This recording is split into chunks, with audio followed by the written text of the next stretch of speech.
बिस्मिल्लाहिर्रहमानिर्रहीम। अस्सलाम वालेकुम। उम्मीद करते हैं आप सब खैरियत से होंगे। तो आज मैं आपके साथ कड़ी पकोड़ा की एक बहुत ही आसान और मज़ेदार रेसिपी शेयर करूंगी और इसके साथ मैंने तड़के वाले चावल भी बनाए हैं, उसकी भी रेसिपी आपके साथ शेयर करूंगी। लेकिन उससे पहले आप लोगों से गुजारिश है कि अगर आप मेरे चैनल पर नए हैं तो मेरे चैनल को सब्सक्राइब कर दें और ताकि मेरी आने वाली हर वीडियो का नोटिफिकेशन आप तक आसानी से पहुँच सके। तो रेसिपी को स्टार्ट करते हैं। तो यहाँ पर मैंने एक कढ़ाई ली है और उसमें 1 कप ऑयल ऐड कर दिया है और यहाँ पर एक अदर छोटे साइज़ का प्याज मैंने कट करके ऑयल में ऐड कर दिया है और इसको हम लाइट से सौते करेंगे। और सौते करने के बाद इसमें 1 चम्मच लहसुन पेस्ट का मैं ऐड कर लूँगी और साथ 3 से 4 अदद हरी मिर्चें भी ऐड कर दूँगी और इनको अब खुशबू आने तक मैं फ्राई करूँगी और पानी का भी हल्का हल्का छींटा लगाती रहूँगी ताकि हमारा ये जो मसाला है ये जल ना जाए। और इसके बाद मैं इसमें नमक भी ऐड कर दूंगी। नमक आप अपने टेस्ट के मुताबिक ले लें। और इसमें मैंने 1 चम्मच हल्दी, 1 चम्मच लाल पिसी हुई मिर्च और 1 चम्मच मैंने साबुत धनिया भी ऐड कर दिया है और इसको अच्छी तरह से अब हम फ्राई कर लेंगे। नमक मिर्च का हिसाब आप अपने टेस्ट के मुताबिक रख सकते हैं। अगर आप ज़्यादा स्पाइसी खाते हैं तो आप इसमें ज़्यादा मिर्च नमक ऐड कर सकते हैं। अगर आप कम खा सकते हैं तो इससे कम भी रख सकते हैं। मैंने अपने टेस्ट के मुताबिक नमक मिर्च ऐड कर दी है और पानी का छींटा लगा लगा के मैं इसको भून रही हूँ।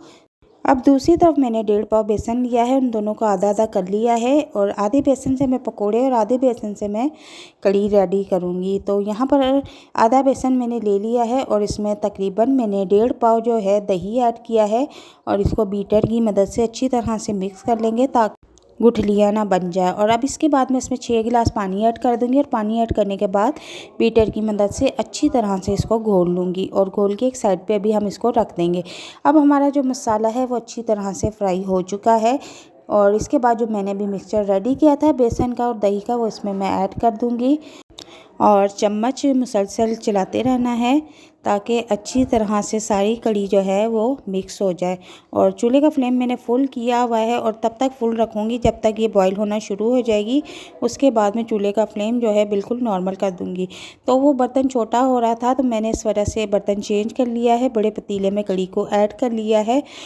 कड़ी को मैंने पकने के लिए छोड़ दिया है और यहाँ पर 1 प्याली बेसन ले लेंगे और इसमें थोड़ी सी 2 से 3 अदद हरी मिर्चें और 1 अदद मैंने प्याज बारीक कट करके ऐड कर दिया है और इसमें 1 चम्मच साबुत धनिया, 1 चम्मच ज़ीरा और 1 चम्मच पिसी हुई मिर्च और नमक इसमें ऐड कर दिया है। थोड़ा सा हरा धनिया ऐड किया है, थोड़ी सी पालक भी ऐड की है और पालक से पकौड़ों का मज़ा बहुत डबल हो जाता है। तो इसको अच्छी तरह से मिक्स कर लेंगे और मिक्स करने के बाद इसको पानी से अच्छी तरह से जो है पेस्ट को मिक्स कर लेंगे और मिक्स करने के बाद इसको भी हम 10 से 15 मिनट के लिए रेस्ट पे छोड़ देंगे।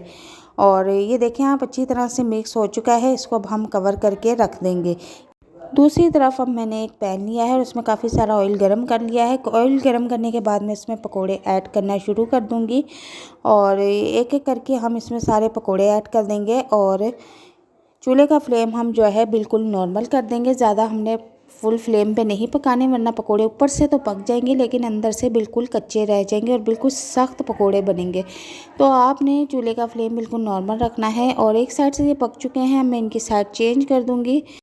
तो पकोड़े हमारे रेडी हो चुके हैं, अब हम इन्हें बाहर निकाल लेंगे और इस तरह से हम इनको बाहर निकालेंगे ताकि इनका जो एक्स्ट्रा ऑयल है वो भी अच्छी तरह से निकल जाए। ठीक है, तो अब हमारे पकोड़े रेडी हैं, इनको निकाल के अब हम एक साइड पे रख देंगे। तो इसी तरह मैंने जो है सारे पकोड़े रेडी करके रख लिए हैं। आप देख सकते हैं बहुत ही मज़ेदार यम्मी पकोड़े बनके रेडी हुए हैं। तो कड़ी अब हमारी जो है बॉईल होना शुरू हो चुकी है। तकरीबन ये 2 से 3 घंटे में बनके रेडी होगी और इसका फ्लेम आपने बिल्कुल नॉर्मल कर देना है। तब तक हम यहाँ पर चावल रेडी कर लेते हैं। यहाँ पर मैंने 1 किलो चावल लिए, इन्हें धो के भिगो लेंगे। और यहाँ पर मैंने एक पैन लिया है, उसमें 1 कप ऑयल ऐड कर दिया है। 1 किलो चावलों में 1 कप ऑयल ऐड करना है और 1 चम्मच ज़ीरा ऐड कर देना है और 1 अदद प्याज आपने बारीक कट करके ऐड कर देना है। 3 से 4 अदद हरी मिर्च ऐड करके इसमें ऐड करनी है। हरी मिर्च का जायका इसमें बहुत ज़बरदस्त, बहुत मज़े का लगता है। आप एक बार ट्राई करके देखें। और इसमें नमक आप अपने टेस्ट के मुताबिक ऐड कर दें और इसको अच्छी तरह से फ्राई होने दें। इसको हमने ब्राउन होने तक फ्राई करना है। चम्मच आप चलाते रहें इसमें मुसलसल। और 2 से 3 अदद मैंने इसमें लौंगे भी ऐड की हैं। लौंग जो है आपके चावलों को कभी भी आपस में चिपकने नहीं देगी, तो चावल जब भी बनाएं तो आप इसमें लौंग का इस्तेमाल ज़रूर किया करें। तो मैंने इसमें एक तेज़ पत्ता भी ऐड कर दिया है और इसको अच्छी तरह से हम फ्राई करेंगे। तो प्याज तकरीबन ब्राउन हो चुके हैं। अब मैं इसमें 1 कप जो है पानी ऐड करूँगी ताकि इन प्याज का जो कलर है वो थोड़ा थोड़ा सा पानी में भी शामिल हो जाए। और अब मैं इसमें थोड़ा सा पानी ऐड कर दूँगी। 1 किलो चावल थे तो मैं इसमें 1 किलो ही पानी ऐड कर दूँगी। और अब पानी को उबलने तक हम इसी तरह पकने देंगे। जब चावलों में बॉयल आ जाएगा तो हम इसमें चावल ऐड कर देंगे। तो चावलों का पानी उबलना शुरू हो गया है। अब हम इसमें चावल ऐड कर देंगे, जो कि मैंने तकरीबन आधे घंटे से भिगो के रखे हुए थे।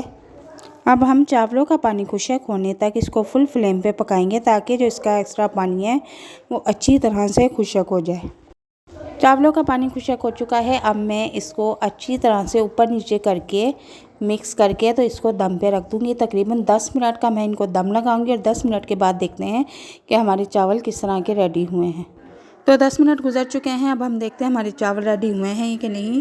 तो माशाल्लाह से मैंने इसका ढक्कन हटाया है तो बहुत ही ज़बरदस्त और मज़े की खुशबू आई है और बहुत ही ज़बरदस्त चावल बनके रेडी हो चुके हैं। अब इनको हम रख देंगे और देखते हैं कि कढ़ी हमारी कहाँ तक पहुँची है।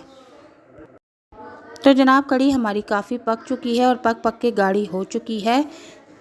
तो अब हम इसको नीचे उतार लेंगे। अब यहाँ पर मैंने एक पैन लिया है और पैन में मैंने ऑयल ऐड कर दिया है। ऑयल थोड़ा सा मैंने गरम किया है, ज़्यादा फुल फ्लेम पे गरम नहीं करना। और इसके बाद मैंने इसमें आधी चम्मच जो है ज़ीरा ऐड किया है। 6 से 7 अदद इसमें गोल साबुत लाल मिर्च ऐड कर दी है। और अब इनको खुशबू आने तक हम पकाएंगे, बिल्कुल लो फ्लेम पे। फ्लेम आपने फुल नहीं करना वरना ये सब कुछ जल के राख हो जाएगा। तो खुशबू आना शुरू हो गई है, माशाल्लाह से बहुत ही ज़बरदस्त खुशबू आ रही है। फ्लेम ऑफ कर देंगे। कढ़ी हमारी रेडी हो चुकी है। अब मैं इसमें पकोड़े ऐड कर दूंगी जो कि मैंने बना के रखे हुए थे। और पकोड़े ऐड करने के बाद मैंने जो अभी ज़ीरा और साबुत मिर्च का बघार रेडी किया है वो भी हम इसके ऊपर फैला देंगे इस तरह से। और थोड़ा सा मैंने हरा धनिया कट करके रखा हुआ था, मैं उसको भी इसके ऊपर स्प्रिंकल कर दूंगी। अब इसको अच्छी तरह से चम्मच की मदद से मिक्स कर लेंगे और चूल्हे का फ्लेम जो है हम ऑफ़ कर देंगे। कढ़ी पकौड़ा हमारा रेडी हो चुका है और बहुत ही मज़ेदार कढ़ी बनके रेडी हुई है। यकीन करें कि ये इतनी टेस्टी और लजीज बनी है कि आप इस रेसिपी को एक बार घर में ज़रूर ट्राई कीजिएगा। और मुझे कमेंट बॉक्स में लाजमी बताइएगा कि आपको कढ़ी पकौड़ा की मेरी ये रेसिपी कैसी लगी।